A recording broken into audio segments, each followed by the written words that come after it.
Hey, you guys. Uh, today's lecture is brought to you by the 1920s.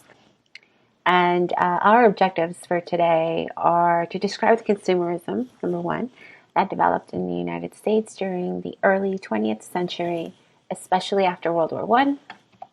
But then we're also going to talk about the various kinds of leisure activities that became popular during the United States in the 1920s.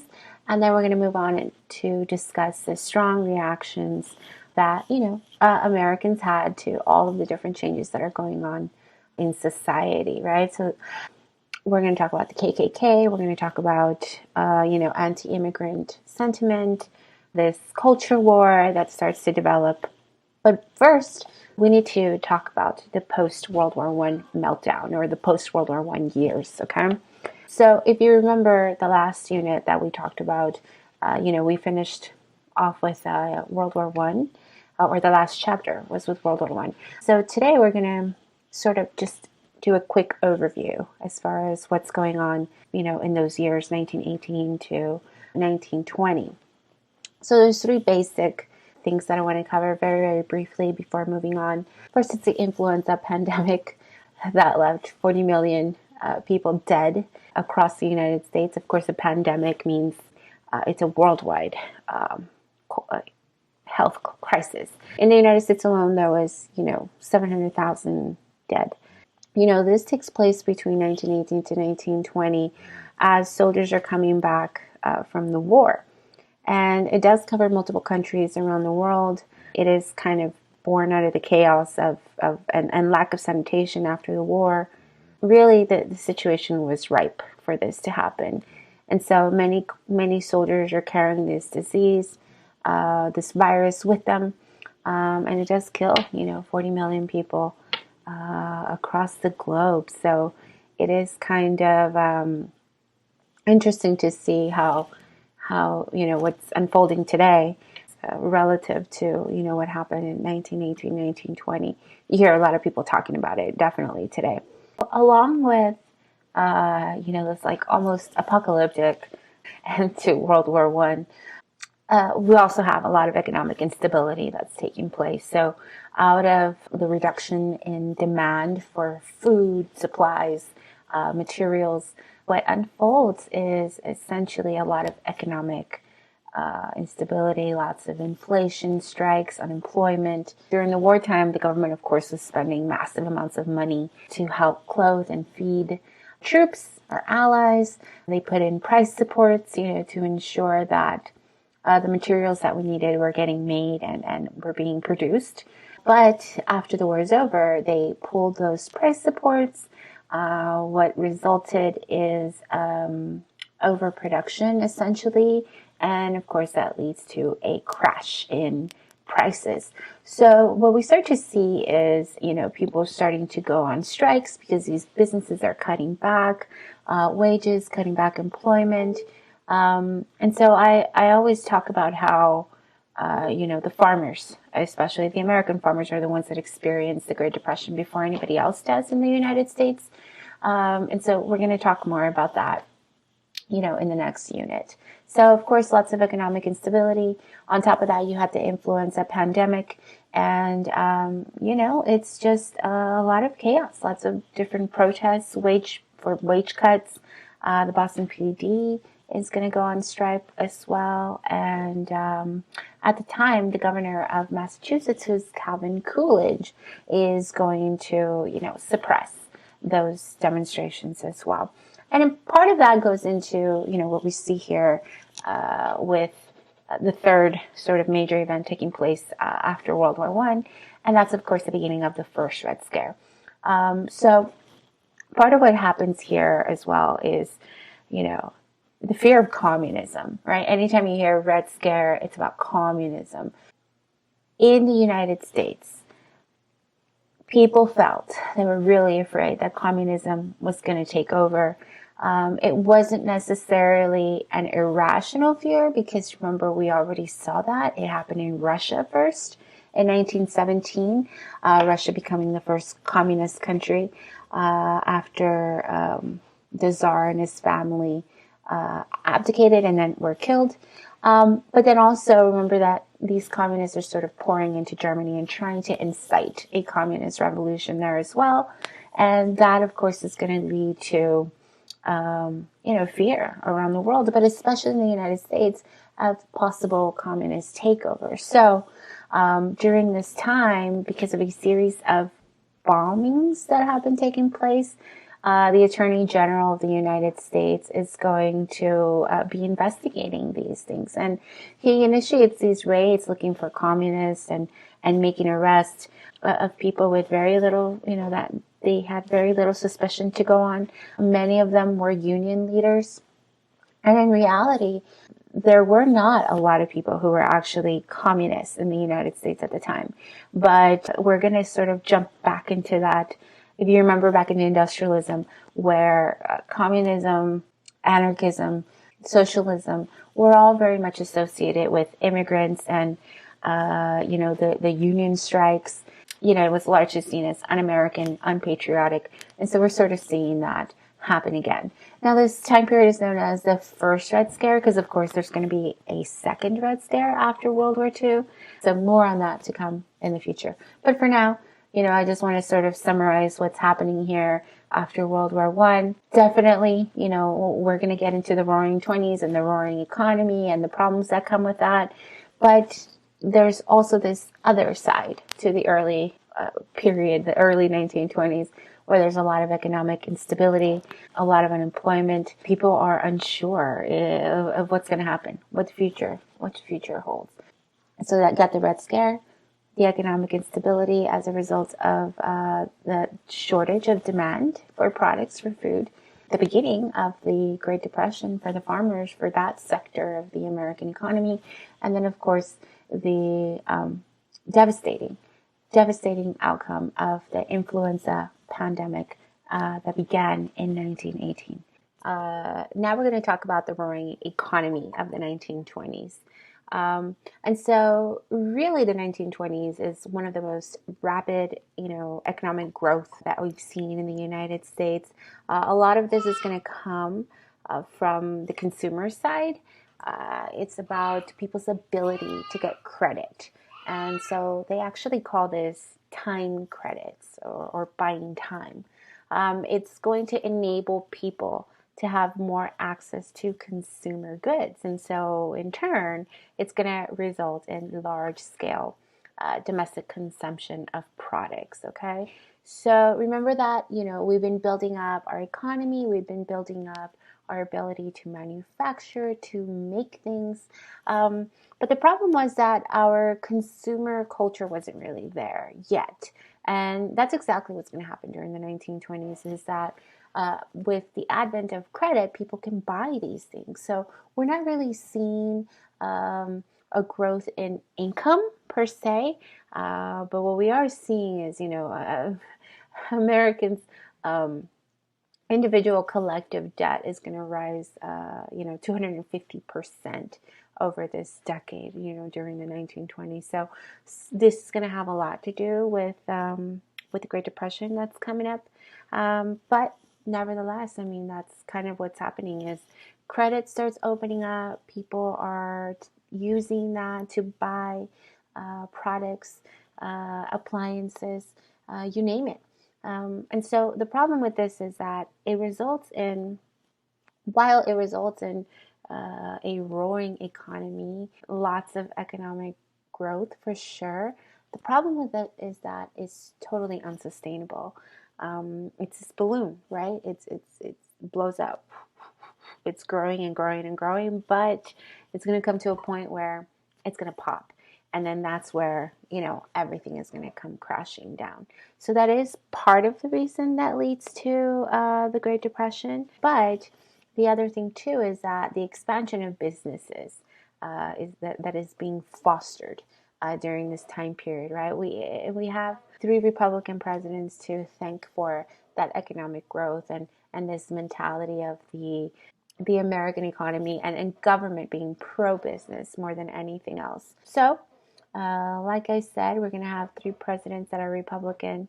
that are very business friendly. They are proponents of tax breaks for businesses. They support the expansion, and this becomes an issue later on with the Great Depression. But, nevertheless, let's talk about who these guys are first. The first guy that we have here is Warren Harding. Okay, so he's elected in 1920, inaugurated in 1921, and serves all the way until 1923.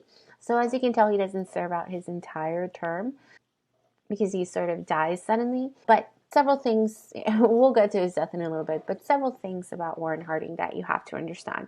First of all, this is somebody who had very powerful friends who pushed his career along and were anxious for him to, become president. He was a pretty boy. He had a reputation with the ladies. He had many mistresses, in fact. And after his death, one of his mistresses is going to come out and write this scandalous tell-all book about bearing his child. All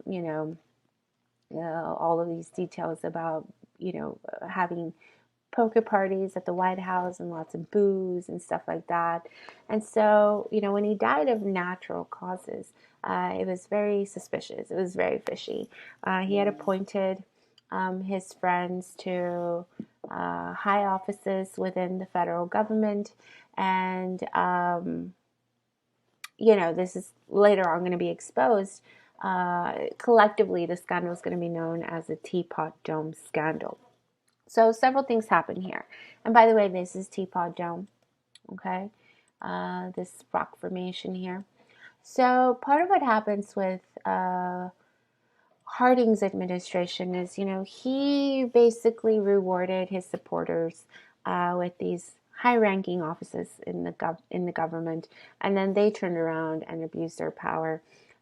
Just as some examples here, you have the Secretary of the Interior that's going to take bribes for allowing the drilling of, areas that are like strategic oil reserves. So we're supposed to be protecting them, and he's taking bribes to allow the drilling of those areas.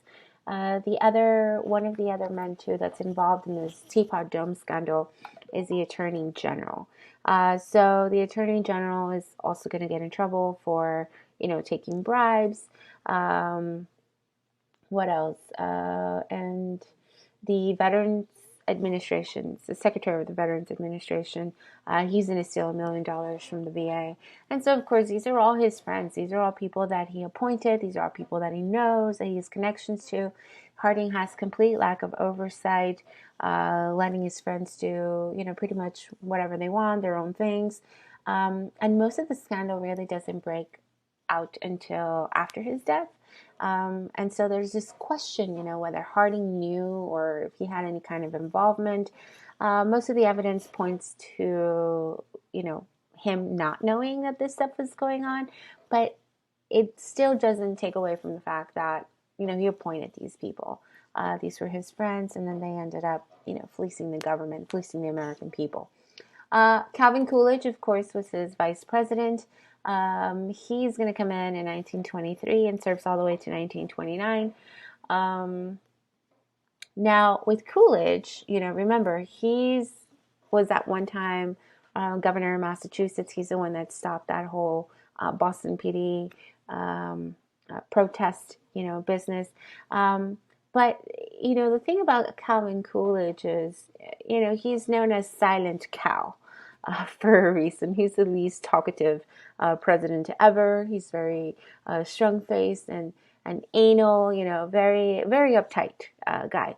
And no one really believed that he had anything to do with the whole Teapot Dome scandal. He was very, very different than Harding, for sure.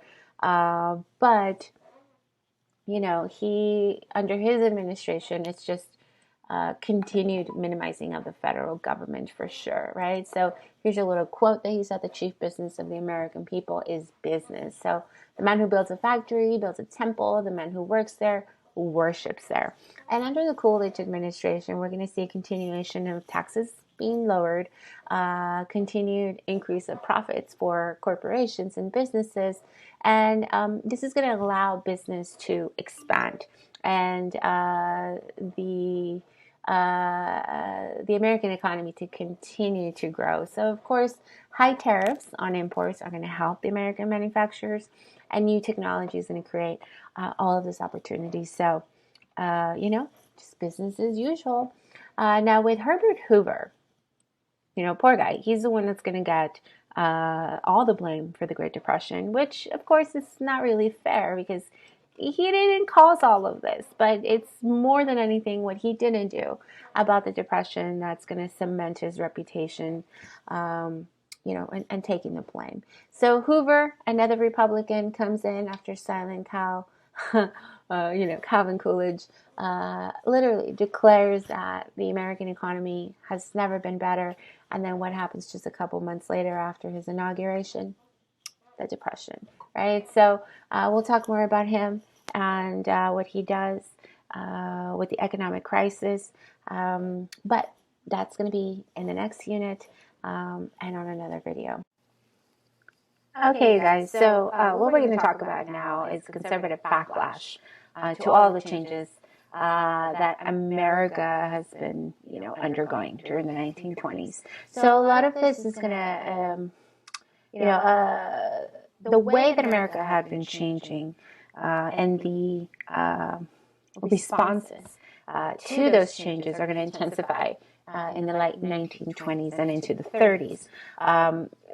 There's just, individuals who feel that America has changed so much because of immigration, because of industrialization, that we're going to start to see, these responses here. And so for today, we're going to talk about a couple of these events, like the trial of Sacco and Vanzetti, the National Origins Act, the rebirth of the KKK, and of course, the Scopes Monkey trial as just a few examples of the conservative backlash to all of these changes. So, like I said, in the case of Sacco and Vanzetti, I want to talk to you real quick before getting into the details of that about specific numbers right here. So these are the number of immigrants coming to the United States from the 1820s all the way into this time period right here, which is, the 1920s, right? So you see how, it's climbing. We see this, of course, during the homesteaders, right? And all of those changes that are happening. Then we have industrialization. And then, of course, here's another sharp growth in immigration, all the way what do we have here? 1 million people that 1 year. And so in response to this, we have, in response to this, we have, of course, this push, this idea for Americanization, which is kind of like assimilation, except we want them to be, Americanized. We don't want hyphenated Americans, like the same sort of sentiment that we saw during World War I. We want 100% Americans. We want this whole melting pot, is what they call it. And so there's going to be also restrictions in terms of, who's coming, who's going to be allowed entry to the United States. And so the National Origins Act is one of the ways in which the U.S. government is going to restrict immigration. So it restricts immigration in two ways, or it's important in two ways. First, it dramatically decreases the amount of immigrants that are allowed into the country. We went from millions to a couple of hundred a year. Okay. The other thing as well is it's going to set up a quota system. So it is going to say, we're only going to accept X amount of people from this country or that country. And so depending on where you were coming from, individuals were not just allowed entry into the United States anymore. So this is going to be a privilege, especially for people in English-speaking countries, Protestant countries, and and by that, of course, I mean European Protestant English-speaking countries, and it's going to punish Catholics or non-Protestant countries as well. Jewish and brown are also going to be limited. The interesting thing about the National Origins Act is that it doesn't make any mention of Mexicans. And so part of the reason for that, of course, is because businesses located along the border, the southern border of the United States, lobby the U.S. government to exclude Mexicans from the national origin tax. So in other words, they don't want to limit the number of Mexicans that are coming into the country because of the labor, right? They want cheap labor. So very intense backlash for immigration. But it's an interesting sort of thing here with the Mexican people. Now, one of the hallmarks of the 1920s, conservative backlash to immigration is the case of Sacco and Vanzetti. Great. So part of what's happening during this time is, like you saw with Sacco and Vanzetti, these guys, there was very little evidence of anything, physical evidence to put them in jail, really. I mean, by today's standards, for sure. There's this very strong anti-immigrant sentiment. Sacco and Vanzetti, unfortunately for them, they had everything against them. They were immigrants. They were associated with, they were anarchists themselves. So they were already known to the police. They matched description, all of these things. And so unfortunately for them, they were sentenced to death, despite people crying out for them to be exonerated, but that didn't happen. In the case of the KKK, well, what I want you to do is I want you to watch, that clip from Birth of a Nation, at least watch, the first few minutes of it, and just so that you can get a sense of what is happening, this sort of feeling that, the United States is really out of control. That movie, which today is still considered to be one of the most racist movies ever made, is a big part of the revival in the KKK. And of course, President Woodrow Wilson is quoted in it. He himself thought that was one of the best movies ever made, had screenings in the White House, showing it.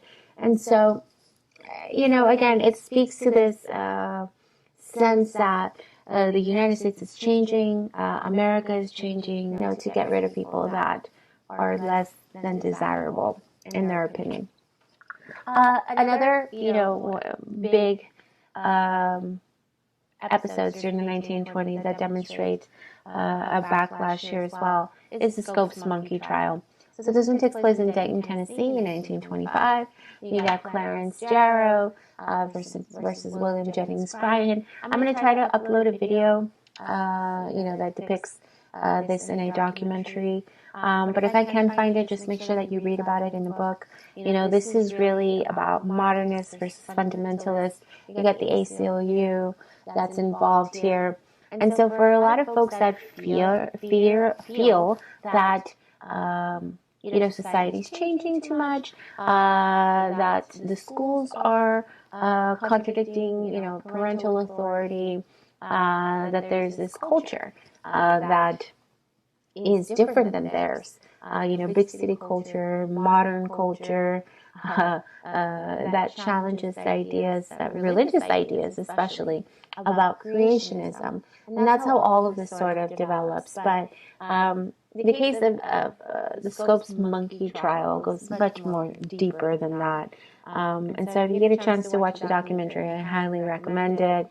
At the end of the day, though, you have to read and see, what happens here. In this case, the teacher, John Scopes, is accused of teaching creationism in the classroom, and it goes to trial. And so the whole setup of it is to bring a little bit of excitement, to Dayton, Tennessee. It's this little town, but then it ends up being this just colossal duel between a giant like William Jennings Bryan, who was ran for president multiple times, very well known personality, had a booming voice, and then also on the other side you have Clarence Darrow, who is going to be defending John Scopes, and the two are going to go at it head to head. And so make sure you read about it in the book, get all the details. But like I said, this is one of those major events that pits, the changing America versus the more traditional, conservative, rural one that doesn't quite like what's happening in the U.S. So if you have any questions, send me an email, get in touch with me, download Zoom, do whatever it is that you got to do to get in touch with me. And you know what you got to do now. So study for your test and write that essay. So we'll be seeing each other again real soon. Take care.